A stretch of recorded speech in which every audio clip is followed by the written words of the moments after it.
జై శ్రీరామ్. నేను పవన్ కళ్యాణ్ గారికి చాలా పెద్ద వీరాభిమానిని. ఆయన సినిమాలు కానీ ఆయన యాటిట్యూడ్ కానీ బాగా నచ్చుతుంది నాకు. బట్ ఆయన డిప్యూటీ సీఎంగా ఉండి ఆయన ఇచ్చినటువంటి ఒక స్టేట్మెంట్ చాలా చండాలంగా ఉంది.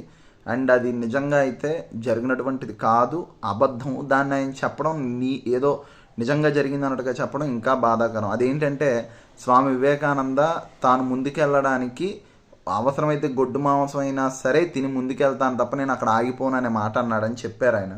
బట్ అది చాలా చాలా రాంగ్ అది.